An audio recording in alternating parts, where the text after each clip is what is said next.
Okay, right. Okay, we're going to look at today, we're going to look at two misunderstood medical statistics.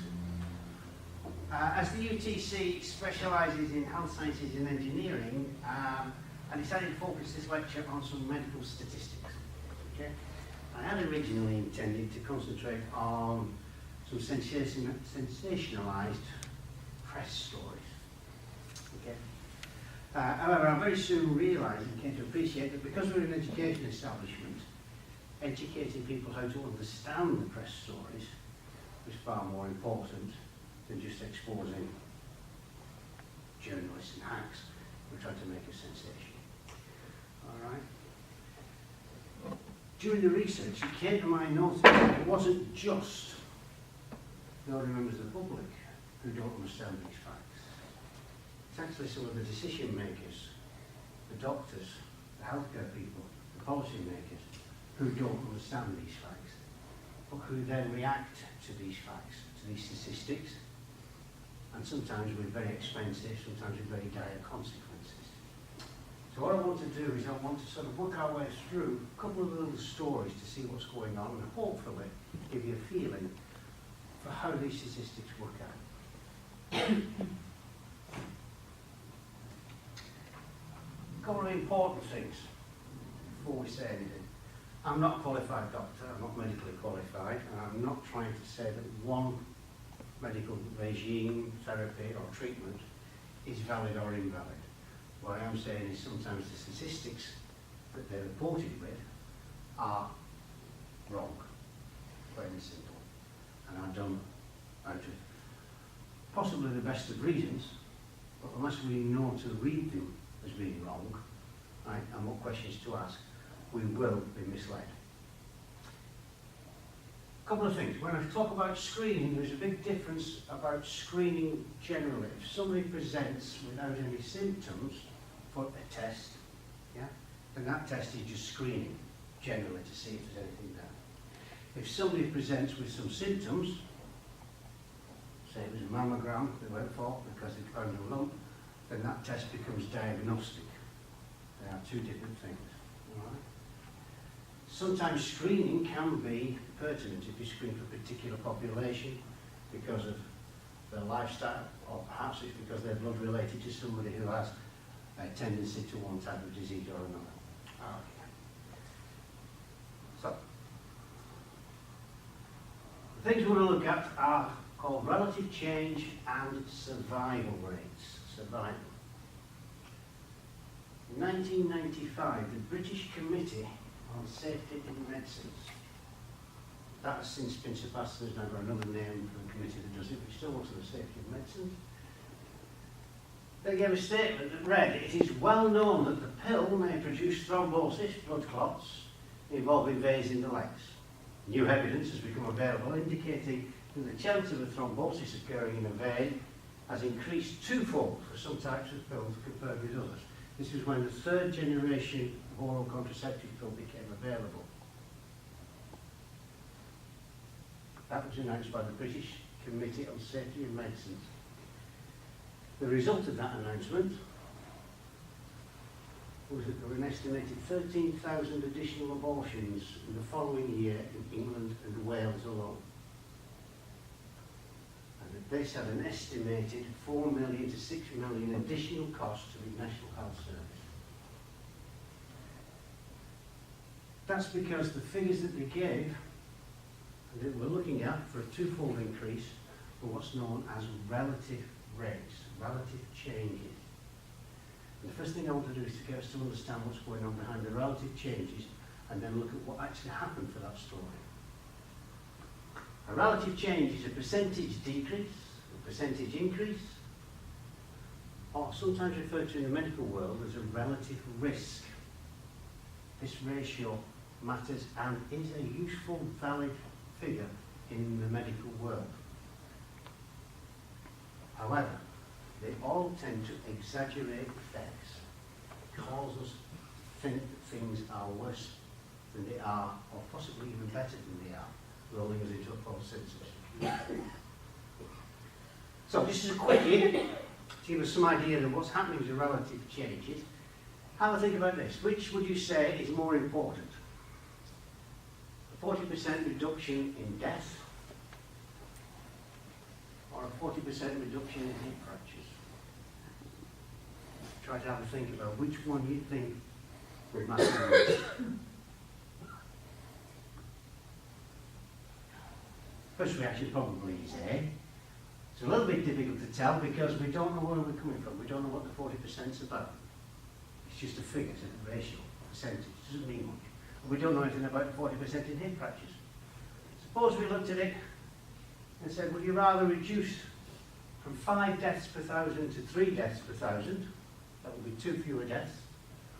Or would you rather reduce from 500 to 300 hip fractures? 200 fewer hip fractures. Now sometimes death is inevitable, sometimes death can be a blessing for sometimes, not very often.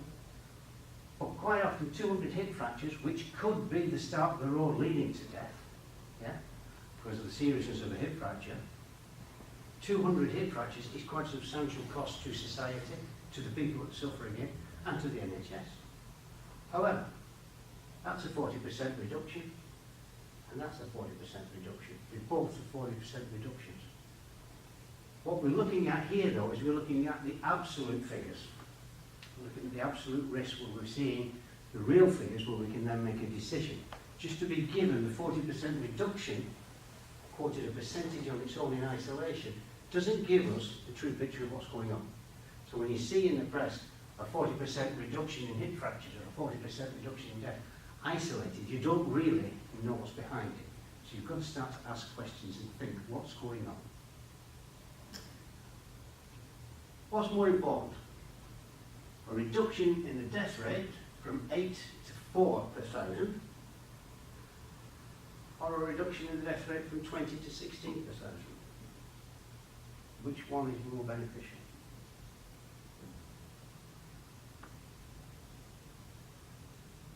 Difficult to make your mind up, isn't it? They're both 4. They're both a reduction of 4 deaths per thousand. We've reduced 4 deaths per thousand. But if I wanted to relate this in the press, I would say that the first one is a 50% reduction in death rate. The second one is a 20% reduction in death rate.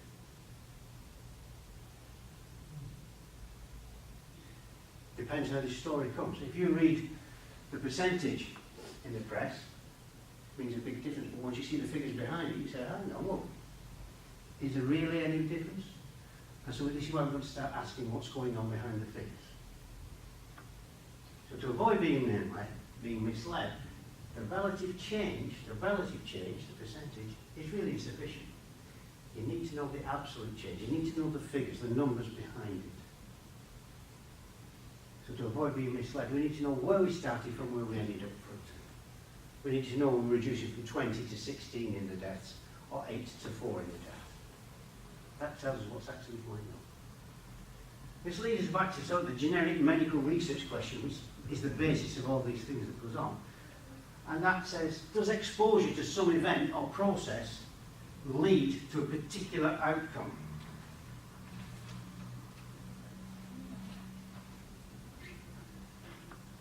It means, does exposure relate to the outcome? Now, exposure in medical terms and in research terms is not necessarily the bad thing that we automatically or really presume it to be. Because we all think of exposure and hypothermia and stuff like that. But exposure just means that you've been revealed to, you've had contact with, you've had dealings with a particular thing. So, if you have exposure to asbestos, there's a chance that you might have some lung disease. Yeah, that's the exposure to lung disease. If you were exposed to the flu vaccine, the outcome might be that you reduce the risk of you getting flu. So that exposure becomes a good thing. Yeah? If you're exposed to sort of some preventative health care, that might reduce your risk of getting some serious condition later on. So that exposure gives you a different outcome. So when we talk about exposure, it's not necessarily always a negative thing, it's just the test that we have. So in the medical world, they want to talk about relative risks, which we had before, In the media, they will report it as percentages, higher or lower. We've got to sort a little bit of that out. So the relative risk, which is what we're dealing with, is a ratio of two risks. It's the risk in an exposed group, so the group that's been exposed to whatever therapy, treatment, pathogen, toxin, condition has been there, with the risk in a reference group. That could be the control group, it could be the rest of the population at home. So the relative risk is a risk of two absolute risks, because we've got two actual numbers. It's the numbers in the exposed group and the numbers in the reference group. So we've got two absolute risks. The problem arises that when we calculate that risk, we lose the terms that we're going to compare them with. So we just end up with that percentage figure on its own, which becomes sensationalised, because a 50% reduction seems to mean a lot, but when you look at the numbers behind it, it's not necessarily as significant as you think.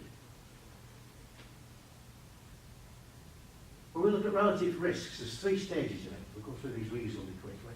A relative risk of greater than 1 means that the exposure increases the chance of the outcome. So if the risk is greater than 1, it means the outcome is increased. The chances of it happening are increased.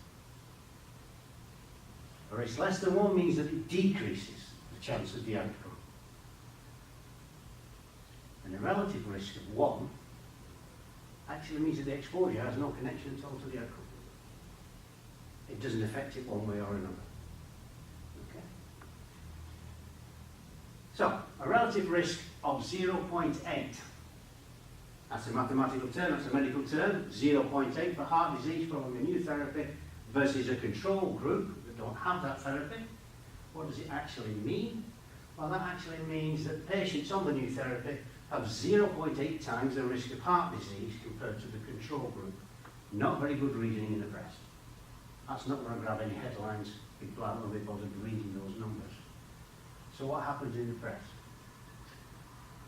Well, relative risk of 0.8 for heart disease following a new therapy versus a control group, the media would report that as a 20% decrease in heart disease.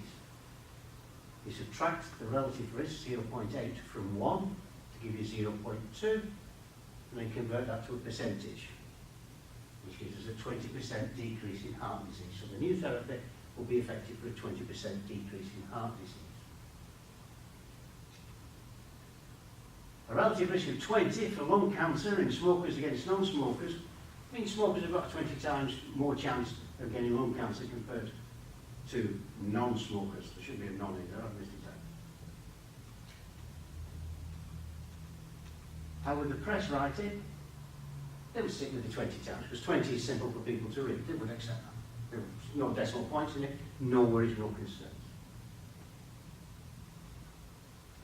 An RR of 1.5 translates in the media to a 50% increase. So 1.5 relative risk ratio would read in the media 50% increase. An RR of 0.4 translates to a 60% decrease. 1 minus 0.4 is 0.6, converted to a percentage is 60% decrease. And that's where the press get their 60% decreases and increases from on medical research. But however, relative risks hide the absolute risk. So if we have a particular bad event, 3 bad events, X, Y, and Z, and these bad events, say they cause death, okay, something really extreme, and bad event X caused, if there was no action, 500 deaths in 1,000. And if there was action taken, this could be reduced to 300 in 1,000. Then the relative risk is 0.6. That's the reduction, the relative risk, 300 divided by 500 will give us 0.6. The relative reduction is then a 40% reduction. Yeah? But the absolute risk reduction is 200 fewer in 1,000 with these figures. There's 200 fewer deaths in 1,000 because of that action. But the press might say there's a 40% reduction. If event Y had 100 deaths per 1,000 with no action and 60 deaths per 1,000 with action, we still get a relative risk of 0.6, same relative risk, we still get the relative reduction of 0.4 of 40%, which means 40 fewer deaths per thousand. And finally, it had a reduction of 5,000 deaths per thousand. Whoops. Almost gone. 5 per thousand, and with action 3 per thousand, the relative risk is still 0.6. The relative reduction is 40% still, and this just relates to 2 fewer per thousand. So those can all be given the same percentage in the press, but have a dramatically different absolute risk. And these are the figures that you really want to look at to make a proper decision about what's going on. They hide the absolute risk as well. Some strange ones can actually happen. These three, again, are 3 events, bad events. This one death per thousand. With action, there's no deaths per thousand. Relative risk is 0%. The relative risk reduction is 100%. This one has 5,000, 5 per thousand, 4 per thousand with action, 0.8, has a 20% relative reduction. This one has 500 per thousand deaths. With treatment, 499 per thousand. Relative risk reduction, 0.998. Relative risk reduction, 0.2%. Figures are getting silly. What do they all mean? 1 death fewer per thousand. 1 death. This gives you the idea that you've got to get away from just the percentages on their own and get to the real figures if you're going to find out what's going on behind. So the 1995 British Committee on Safety of Medicines stated that for third generation oral contraceptive pills, there was a 2-fold increase in thrombosis. What did that actually mean? Well, it gave a result of 13 additional extra abortions, cost us £4 to £6 million, but the numbers were that the 2-fold increase was a 100% increase. The study actually showed that around 7,000 women who took the third generation pill, 2 had thrombosis. The study showed also that the women who took the previous generation pill, 1 had thrombosis. The relative risk increase was actually 2-fold, which is a 100% increase. But your absolute increase in chances was it went up 1 in 7,000. For the sake of the chances going up 1 in 7,000, there were 13,000 extra abortions that year. And 13,000 additional abortions, estimated £4 to £6 million additional cost to the NHS. The World Health Organization declared that the committee reported the absolute increase, it would not cause such a panic. Now the thing about that is that that was from an authoritative body. So the moment an authoritative body saw something like that out, people believe it, people accept it, and they run a mile.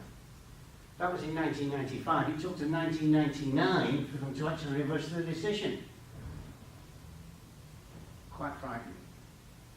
It was a simple, basic, statistical misunderstanding. Yeah? The numbers were correct. You can't fault the numbers. It was a 2-fold increase, but such a stupid one behind it. And that's why we need to understand the absolute risk. In a study, this you think is from 1995, so perhaps we've all learned a bit. In a recent study of 150 gynecologists, 1/3 didn't understand the meaning of a 25% risk reduction created by mammography screening. They thought that if all women were screened, 25% or 250 fewer women out of 1,000 would die of breast cancer. Best evidence is it's about 1 in 1,000 fewer. That's not because it's not any good, it doesn't catch it, but it's screening people who haven't got it. And that alters the figures. Screening is that's not diagnostic testing. Diagnostic testing will give you a different result. 1 in 1,000. That happened in 2007. 150 gynecologists. Now, a gynecologist isn't just a new doctor, it's not a junior doctor, it's somebody who's highly qualified. But again, it's a simple, basic misunderstanding of the statistic. And that's why we need to know to ask questions. At that point, it would be the halfway break. I have gone at a bit of a rate. Do you wish to push on and see where we go? Yeah? So that's basically the relative risk for high. The second part we want to look at is screening. Not screening, well it is screening, but it is survival rates. I had prostate cancer 5 to 6 years ago. My chance of surviving prostate cancer, thank God I was cured of it in the United States, was 82%. My chance of surviving prostate cancer in England is 44% under socialised medicine. A very bad condemnation of the National Health Service. Frightening. Reported in the Washington Post. Just repeating that bit there in the yellow. This, in 2007, was by a guy called Rudy Giuliani. Had been the mayor of New York. At the time was running for President of the United States of America. And it was in a campaign ad in 2007. That's what he's stating again. Mr. Giuliani implies that the chances of surviving prostate cancer appear to be double in New York than in England. Some big news. He's campaigning as a Republican. He's campaigning against socialised medicine. He's fighting against the worries about Obamacare coming in, which the Americans were concerned about. It was a big mistake. Again, he was using misleading statistics. Statement. Prostate cancer mortality rates, that's how many people actually die once of mortality of prostate cancer per population, per head of population, in the USA and the UK are almost the same.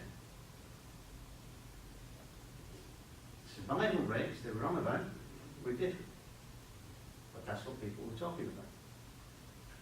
What's gone on? 5-year survival rates and mortality rates are uncorrelated. They don't relate to each other at all. The R here, if you're looking at it, it's called momentum of correlation. There isn't any.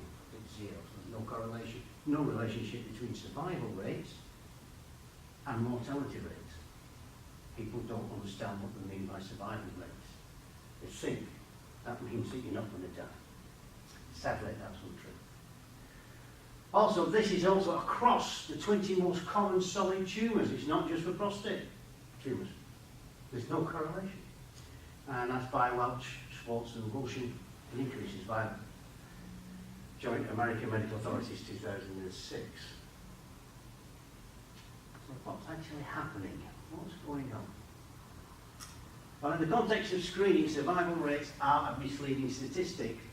And one reason is the lead time bias. This has to occur.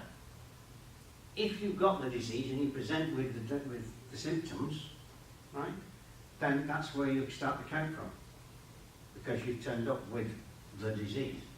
And how long will you survive from when we know you've got the disease? Okay? So, screening for a condition increases the survival rate. So let's consider two groups of men. They're all going to die of prostate cancer at age 70.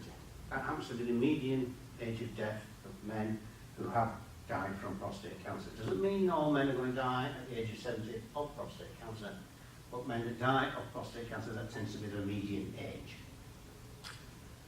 The first group don't undergo screening for prostate-specific antigen, PSA. You can have that done. Yeah? I've had that done myself. It's just part of a blood test. You just ask for it to be done. The symptoms reveal cancer about the age of 67 seems to be the one that hits them. Yeah? The people who go on the PSA, they tend to say you should start getting the PSA cancer treatment anytime after 50. 60 is normally the time when people get worried and go and have it done. And then the screening detects the cancers at the age 60. However, they both all die at age 70, whether you've had the screening or you've not had the screening. 5-year survival rate for that is 0%, because none of them lived more than 5 years after they had been diagnosed of having the cancer. None of them lived 5 years. Screening detects cancer at age 60, their 5-year survival rate is 100%. Their cancer was detected earlier, and it can be detected in microscopic bits that wouldn't be giving any symptoms. A lot earlier. So in their report that we've got a 100% survival rate, nothing's actually changed in mortality rates. People are still dying at the same rate. It's masking something. Now, I'm not saying that we shouldn't have possibly early detection, but we shouldn't praise about these survival rates. We should say perhaps we should be doing some intervention once we know something's happened earlier. That becomes different from quoting survival rates and making policy decisions on survival rates.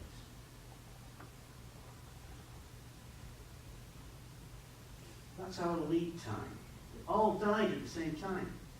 The mortality rates were the same. The differences in survival rates between the USA and America, remember, 82% chance in America, 45% chance in the, as quoted by the presidential candidate. PSA screening is widespread in the USA. It's done automatically by lots of people at age 60 because of the medical insurance people. It's not routinely screened for in the UK. But the mortality rates for death from prostate cancers are about the same in both countries. So in effect, what's happening really is all this screening is going on in America. People are paying money for it, getting the blood tests, getting it tested. It's not making a difference in their prognosis. They're still going to die at 70 because nobody's doing anything different. If there was some other cure happening, that would be great. Recently, in the science, they have come up with some new interventions that they're treating and trying to test in Europe at the moment. It's quite exciting. It should, because it's specifically based on prostate cancer, make a big effect to these things. But it still doesn't alter the fact that people are quoting the wrong figures. When the British Office for National Statistics reported on cancer survival trends that the 5-year survival rate for colon cancer was 60% in the US compared to 35% in the United Kingdom. What do we think about that now? Yeah, possibly quite meaningless. Yeah. We, as the members of the public, think, wow, that's a big difference, we've got to do it. But certain people you don't expect to suddenly fall for it. Tony Blair, the then Prime Minister of the UK, set a target to increase survival rates by 20% over the next 10 years. What exactly are we doing when we increase survival rates? We've not actually understood the figures at the top. We're trying to increase figures at the top that don't mean anything here, but we are the Prime Minister of England. One of our chief policy makers. Yeah? That's from the Joint National Cancer Institution in Stemmelas in 1999. The 5-year survival rate for colon cancer was 60% in the US compared to 35% in the United Kingdom.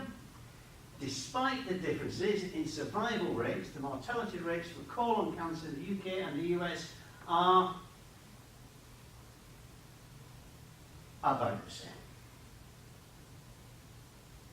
But Mr. Blair's going to spend a fortune increasing the survival rates. Interesting. Screening can be misleading by overdiagnosis. Overdiagnosis. It sounds a bit funny. How do you overdiagnose something? You want to know everything that's there. Well, you can be.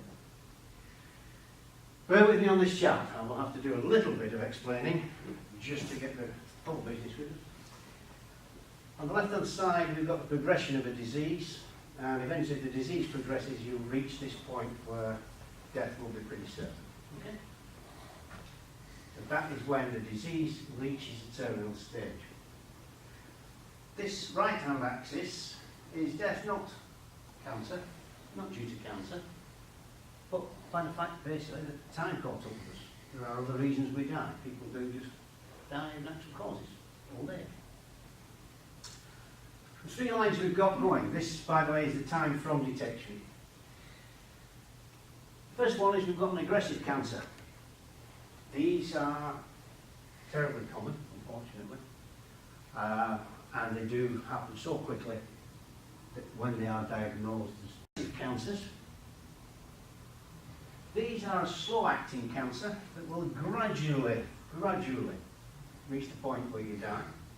These types of cancers are the ones where intervention is possibly a good thing. Chemotherapy could forestall it, final end, could give you longer life, could move this point when it crosses the line over towards your natural death time.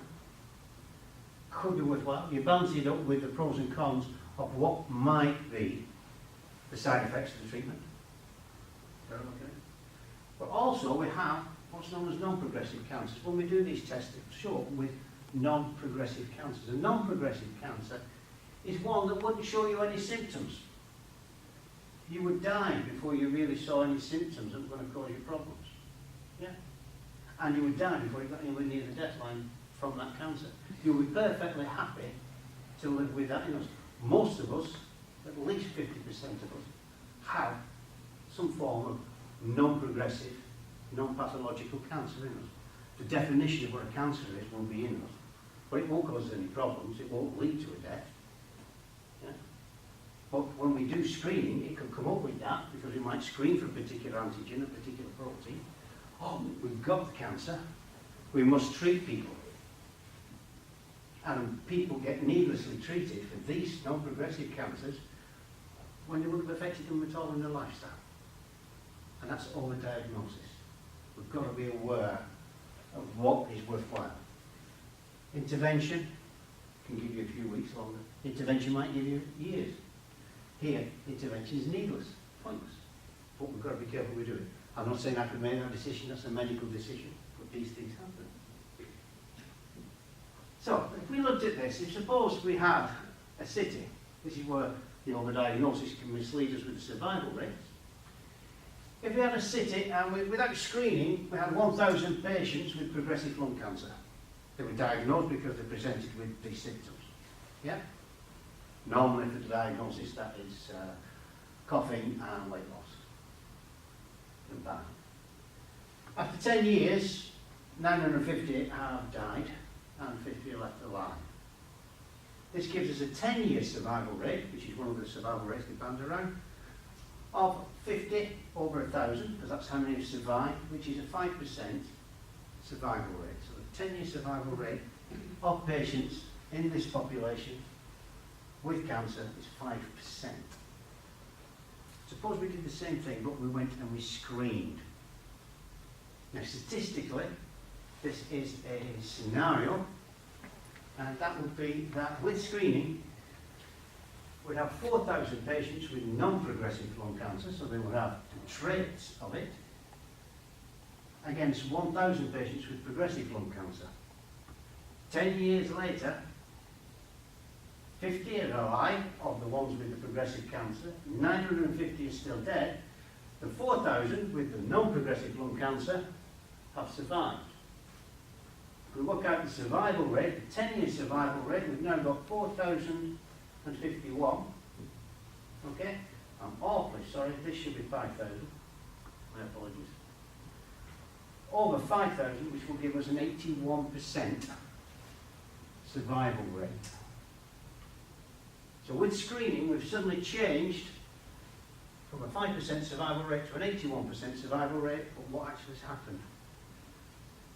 The same number of people have died, some people have needlessly been told they have cancer, and some people might have undergone harmful therapy. Could possibly have gone through something they didn't need to. But according to that, Mr. Blair's target could easily have been achieved by mass screening, altering the mortality rate one bit. So you could have sat there and said, yes, I managed to increase survival rates by 20% just by increasing screening. Would have cost us some, but would not have been effective. Wouldn't have done us any good in the health plan. So basically, at the end of this, we'll help on a little bit quicker than one. It's essential that all doctors, patients and policymakers should understand the difference between absolute and relative risks. And an appreciation of the meaning of the survival rates as opposed to mortality rates is necessary to consider and effective planning in all aspects of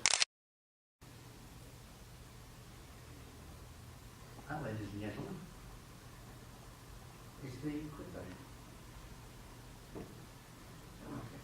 I hope it actually made you think, or will make you think. Simple statistics are something we should question. It's not just us poor peasants that get it wrong, but the great and the good and the policy makers are doing it all